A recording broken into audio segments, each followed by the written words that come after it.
I have felt more differently in this past week than maybe any other in at least a very, very long time. I've felt an entire shift in the way that I'm looking at everyone and everything. And it's bizarre. I think I'm acting with a lot more love and a lot more sincerity. And I think I'm spending moments precisely in those moments. And I'm not thinking too much into the future or in the past. And I'm actually living in now. I actually think I've been doing that. And it's been nice. It's been nice to really know someone when you're looking at them and talking to them. Because it's become so abundantly clear to me the infinite amount of layers that we have when talking to different people in different social situations, different relationships, different feelings for those people, and how that affects how we act. And it always asks the question if there is if there's an innate you that should be in all of those situations, or if it is just a consistent revolving door of different vocabulary, different intensities with which you talk. And of course it's going to differ considering authority and if you talk to your parents or the closeness to a friend. But I do think there's a baseline that I've been trying to meet where it's just kindness. And interestingly enough, I with my friends and I, we joke very rudely, say things like "I hate you," but I think that there's a web of complex kindness in there. You're both comfortable enough to say really awful things to one another, as if to say something else, and I think that's it's really weird. I've just been trying to really look at my emotions and understand them. Anger's been actually non-existent. I don't know how to do that. I'll stop rambling, but with Valentine's, actually I won't stop rambling. With Valentine's Day just passing, I was thinking about love. Wow. Of course. And I've really been thinking about how people perceive it and how much of it is socially constructed. Nice. And what it means to love someone, what it means to actually love someone. And when you're loving someone in pursuit of security or pursuit of safety, I don't know, I think it's an interesting way to look at it as maybe not love. Because if you're in a relationship because you're trying to find betterment in yourself first and foremost, then you're not thinking of the person. And it's weird to say because obviously the reason we communicate with others is to go on and to feel better about ourselves and in turn make others feel better. But I think there's a lot of selfishness in love that people don't necessarily see. And I think it's rare that you see someone loving another only for the sake of loving them. Because even when you say I love you, you're expecting a response maybe, or you're expecting a feeling of reciprocity that makes having said that worth it. And of course I don't know because people are so complex, but that's just what's been on my mind. Because a day of commercialism and, not forcing people to love, but just a reminder of it. You see a lot of it, and it's interesting how people display how they feel about one another. And overall, it's just nice. It's very interesting and nice to see others loving and to see others with one another. So yeah, love is good. Love is real in some way. That's for sure. My guest today, I'm going to have a tough time pronouncing this, is Yorgos Mavropsaridis. Okay, hold on. Yorgos Mavropsaridis. Yorgos Mavropsaridis, I believe. He's Greek. And I feel I did that a great injustice. Yorgos, I'm very sorry. But Yorgos is an editor of film who's worked with another director named Yorgos Lanthimos, who's done movies such as The Lobster, Dogtooth, The Killing of a Sacred Deer, and most recently The Favorite, with Emma Stone and Rachel Weisz in it. And I am in consistent, pleasant surprise with the people that I get to speak to because they're all so nice. And Yorgos was so kind to me, and the experience of getting to hear what it's like to actually edit a real film and about working with someone else and the process of creativity, especially in an industry that I plan to go into that's so scary, it's insurmountable how much I appreciate it. And it's so easy. It's so easy to just talk. But yeah, I'm amazed that I got to speak with him. It was such an awesome experience. And the Favorite is really masterfully made. I mean, that's all I can really say. It's so good. It's so wonderful. And to be a part of that in any way, just by speaking to someone who worked on it, is something that I'm very thankful for. And I hope you enjoy it too. I hope you love people, not because of holidays coming up soon, and just for the sake of loving them. And I hope that things are well with everyone who's listening, if you are. Here's my conversation with Yorgos Mavropsaridis. That's the best I got. Here's my conversation with Yorgos Mavropsaridis.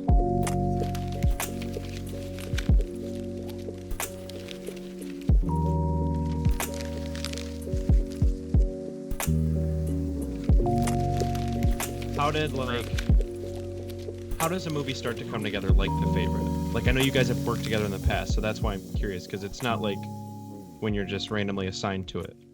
Are you consistently working together on things like that, and it's like a given that you'll be... Well, on the particular one, I wasn't supposed to start. I mean, I didn't start it because production started, shooting started on March 17, and by that time, I still had to work on the post-production for The Killing of the Sacred Deer. Right. So while the shooting is done, an assembly editor works, together with in the same days. And I came to the project presented with an assembly around July. So then I reconstructed the rough cuts following the script order, finished by September with music and everything.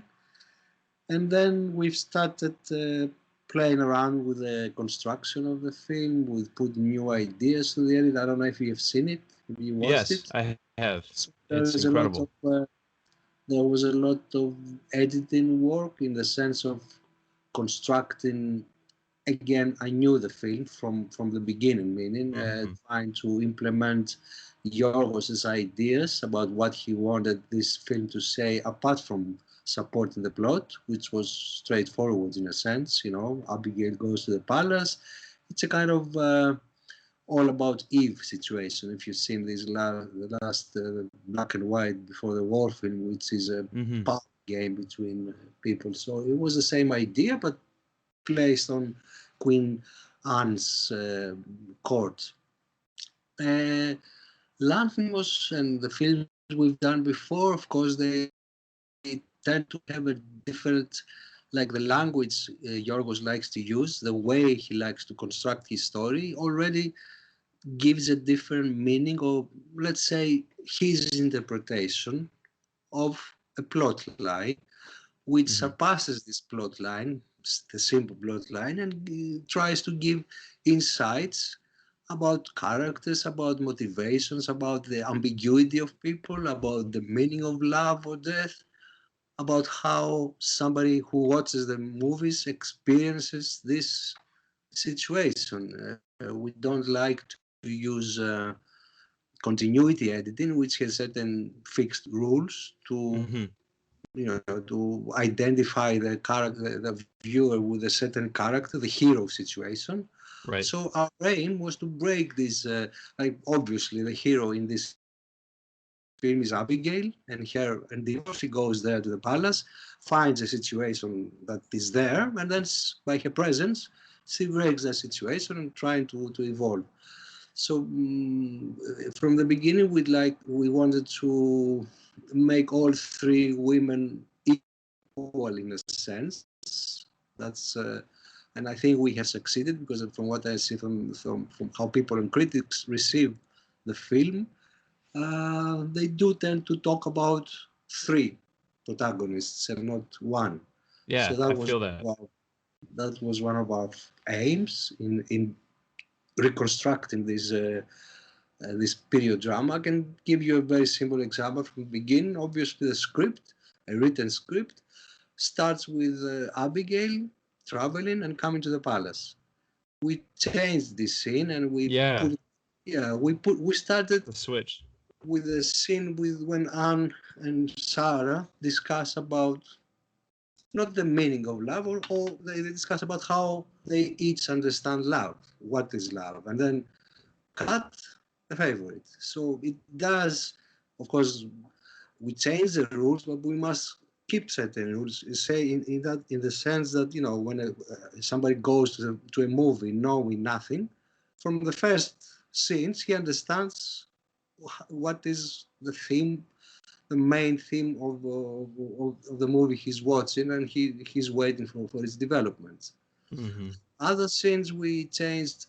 Yorgos always shoots, and this is correct, of course, keeping the time and space continuum while he shoots it, because it's obviously better for the actor. He needs to express himself through the whole scene. It's not, you know, we don't shoot one take and then go to the other location. It's continuous, of course, but this continuity of time, the classic continuity of time and space, we tend to break using a lot of montage sequences, trying to make the narrative, the way of the narration, most the telling of the tale, somehow not interesting, but proposing a different interpretation than the linear script or the surface of the script.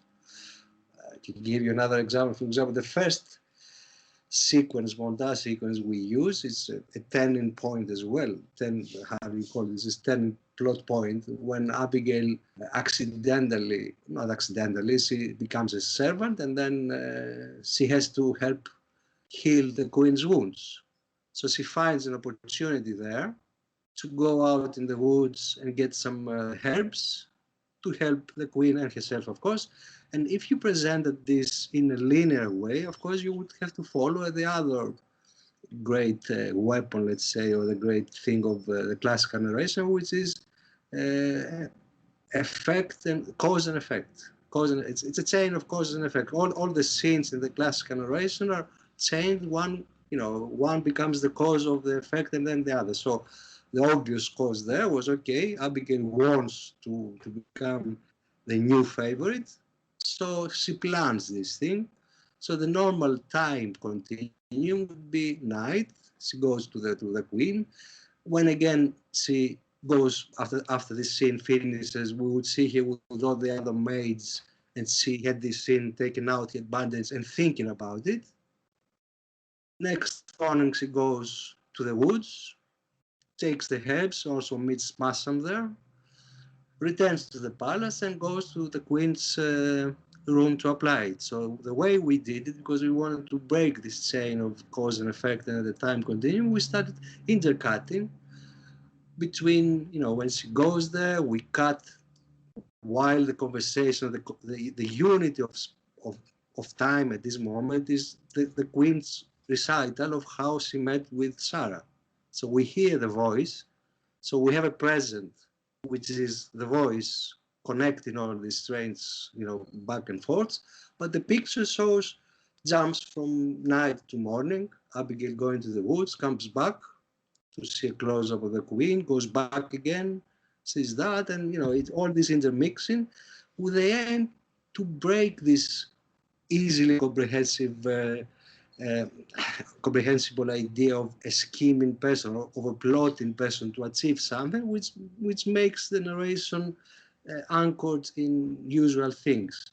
Also, Lanthimos from the beginning wanted to express by this the ambiguity of the characters, the ambiguity of people. People are complex beings, and he wanted to have this complexity and ambiguity in all of him. So he didn't want a one-sided character. Okay, this is Abigail. That's what she is, and that's why she does it. No, because you see her playing at the present, you see her behaving normally, and also as an idea, it was better for Lanthimos for us to have this revelation of in fullness in a different part of the film. It's like somehow like music that develops slowly and has this grand moment of presentation of the character, which happens when Abigail puts poison on Sarah's tea somewhere in the middle of the film. So all the other thing makes you maybe wonder what is that, or makes you see looking for motives, makes you see more depth in a character. Oh, For that was sure. our aim. Yes. That's definitely the experience I had, because when I'm watching a film, it's very, very often that you can assume what's going to happen next, not only in editing but in character development. And like you said about being multiple pro and antagonists, Mm-hmm. like there reaches a certain point in the film where you don't really know who to root for. Mm-hmm. And I thought that was very, very special because it doesn't have the typical feel of Abigail. Like Abigail doesn't come into the palace intending immediately to like dethrone, you know, and you see it develop. And whereas if it was told in a more traditional way, it would have been she comes in with this air already wanting to like make a difference. But it's like the back and forth relationship and then the intimacy that Abigail sees between the queen and Sarah. And um I really appreciated it. I watched The Lobster today actually again, and I found very similar. Like I watched The Lobster today for the first time since having seen The Favorite again, and the editing is really, really similar in terms of like something will happen and then it'll show what happened right before that, and it's just like it's exciting. It keeps the film like fresh because you're not, especially because like the characters in The Lobster are not like super over emotional. They don't like act super strongly because of the strangeness of the whole situation, especially Colin Farrell. So when you show the like the events switching like that, it does add depth to the character just by showing like Mm-hmm. how it happened. I'm glad you Yeah, appreciate that. Yes.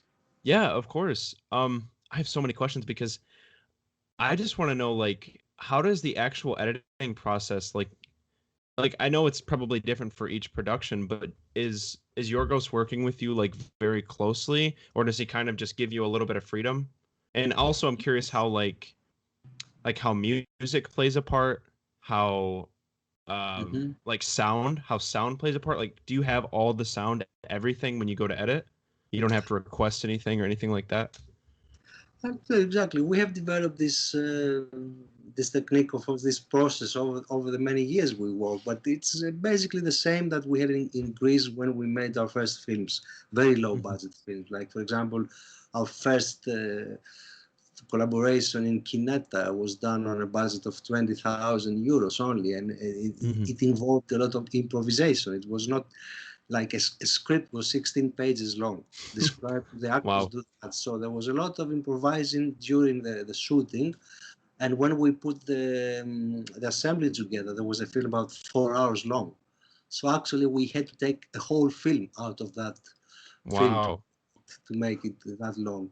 Then in another example, and I continue to understand the process in Dogtooth, when they started shooting, I had the script, of course, but one day before they started shooting, he sends me the new draft, which was basically the same, but with all the scenes mixed.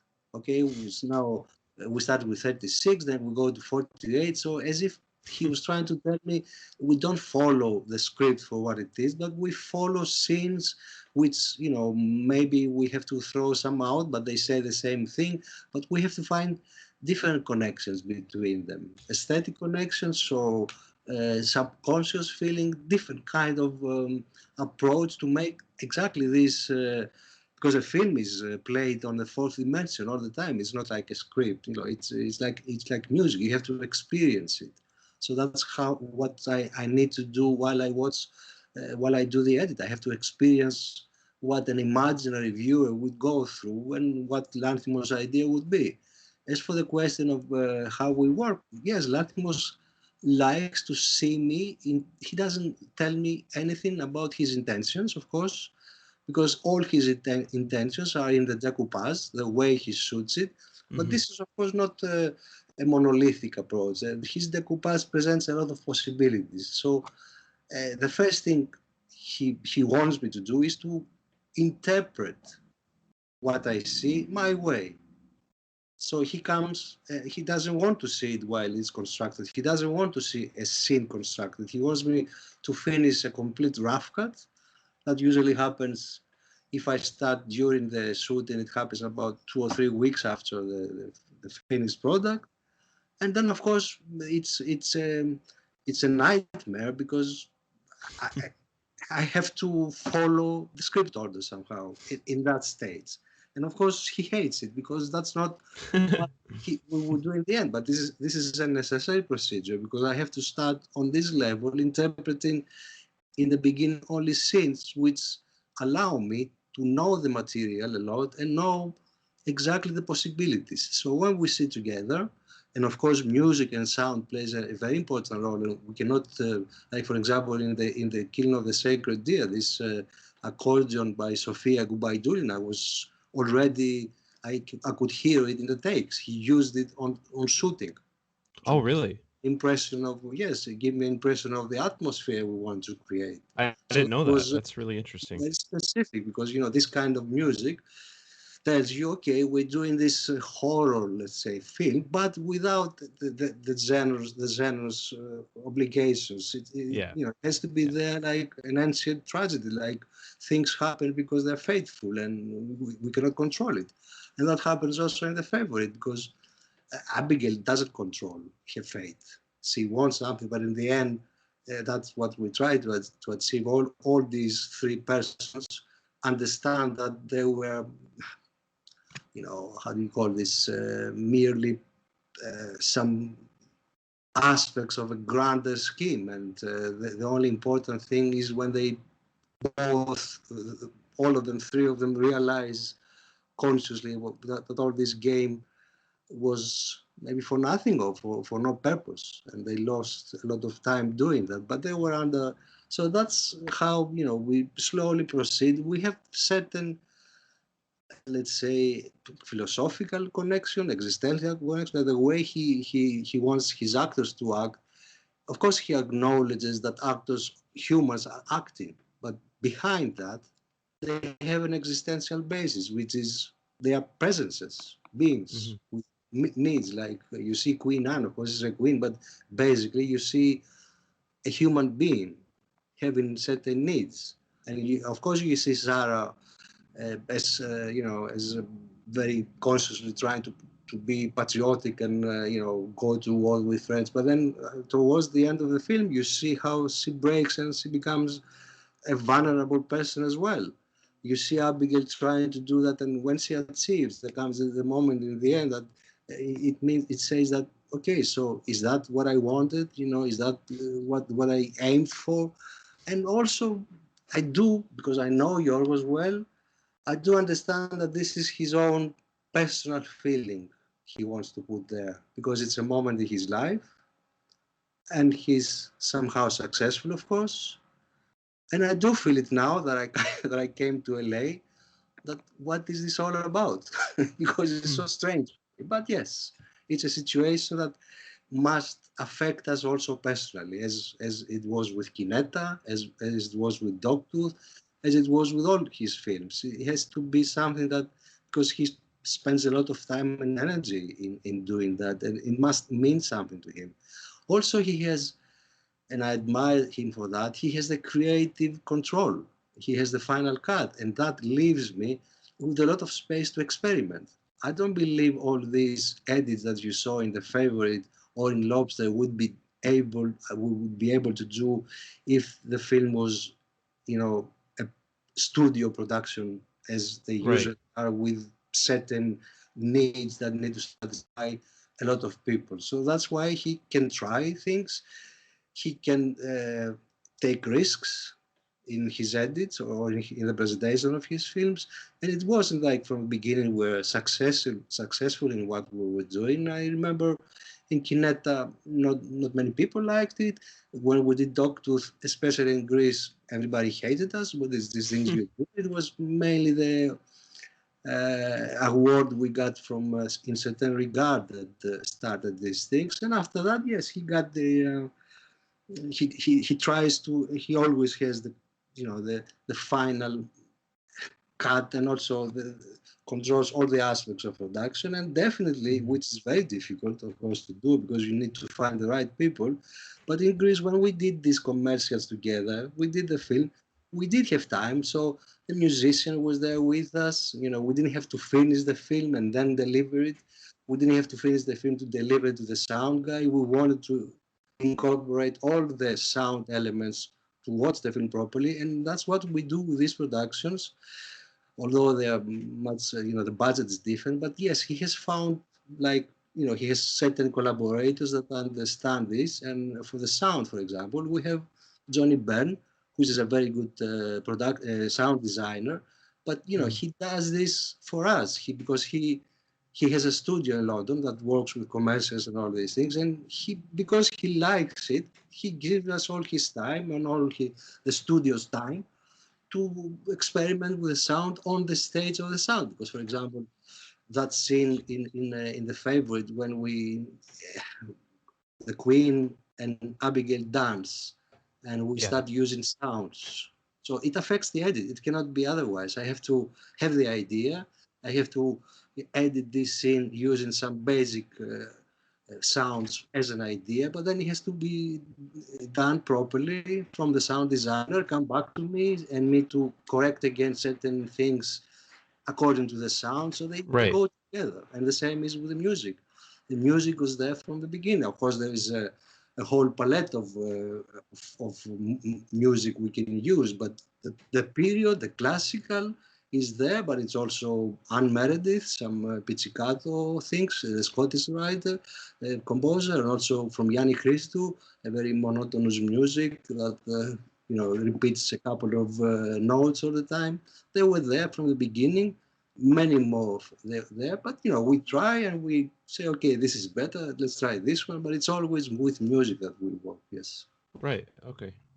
Would you say that this relationship is unique, like having a director that you work with consistently and you have this sort of intimacy, like compared to bigger, perhaps, like productions? Like, do you think that's a unique relationship? This is what I'm thinking, but I haven't been in big productions, but I do start to feel that since now I'm here and I received also the AC awards and I have all this interest from agents and stuff. Congratulations, by the way. Thank you very much. Absolute congratulations. I'm surprised that, you know, they want me to meet producers. For me, this is very strange, because my relation is a personal relation with the director, and I'm not sure I can find it in the system. Yorgos has managed to do it even in these productions.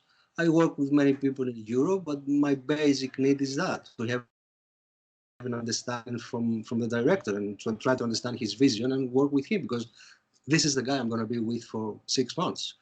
And you know, our cinema in Athens, in Greece, was personal. It was the expression of some directors or auteurs' idea of movies. So that's what I know. I don't know how the other thing works, and I'm not sure I would be a good editor try to make a genre. I don't think I would do it. Yes.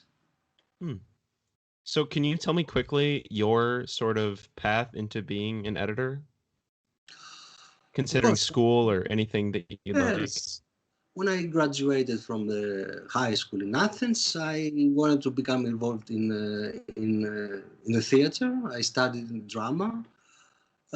From the first year of my studies in the drama school, I decided that it would not be a profession for me to become an actor, but the education I received during these 3 years in the drama school was very important, so I didn't abandon it. I had a very special teacher that, you know, he was a teacher for life for me, the way he insisted on the truth, to find the truth inside you and don't stay on the surface of things. Then, because of course I wanted to follow a profession, I left. I went to London. without having any, you know, means to support myself or to without a specific aim. And I went to London Film School. John Fletcher was the director at the time. He was very kind to receive me because I hadn't done any film, I hadn't done any script. He just asked me, what's your occupation? I mean, why do you want to become a filmmaker? And the only thing was just to support myself during the drama school. I worked in the Moviola as an assistant editor. So I said, you know, I can do that. And he says, come on, let's show me what you can do. I went and I played with the Moviola. He says, okay, go and see a film and write me what you think about it. And I remember I went to see Dog Day Afternoon. And I wrote a page, and he said, okay, I accept you. So I started in London for 2 years, and in the newly developed commercial industry in Greece. I worked with an older generation of filmmakers, this is what they taught me to some kind of per cinema. There was no industry. We did commercials to support ourselves while doing a feature film, which had to do with the director and his dreams. And that was not, it was not an industry. And then I met Lanthimos. We have a generation difference. And when he started his first film, this is the way we work. Like, okay, we do commercials to go by, to live and support our families. And between our need for us to express our creative, freedom in this realm, and that's the way we work up to now. Wow.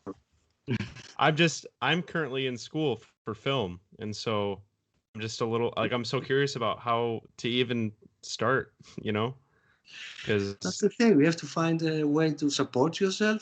For an editor, it's not so difficult. You can find job, but for the director, it's much more difficult, of course. And, but Yorgos also needed to support himself, so he did a lot of commercials. But he was clever to try even in commercials. But that was a time that allowed us to do that. For example, Greece was later developed as now you cannot do it easily in Greece. It's a different thing. But at that time, it was much easier to do commercials and use the experience you get from the commercials. Shooting for 50 days a year, it's a very big experience, and you can experiment with your means, how your camera and your actors and the movement and everything. So, and use this when your time comes to your films. I mean, that's the only thing I can find, or find similar friends like you with the same aspirations, and give your time because you have to. And, that's all I can say. But I remember even Stanley Kubrick used the money of his friends and the family to start his own short film on the films he did. I actually just read about his history. He was like, what did he do? He did like a couple commercials, and then he convinced this guy to let him direct a film, and then he did like a couple more short films, and then he did Fear and Desire, I think, which he hated so much, like wouldn't show it to the public for years, which is crazy. But yeah, I mean, I don't know. I don't necessarily know where to go, and I just think it's such an inspiring industry because I feel like as long as you're like working and trying and like being completely honest, especially with work like what you and Yorgos are doing, it's just like it's just so real, and it's hard to ignore it. It would not be done in a studio situation. I'm pretty sure about that. Yorgos did a lot of video clips before he joined the comedy, because even joining the commercial business at that time was a bit difficult. But he came with a lot of video clips with some of his friends.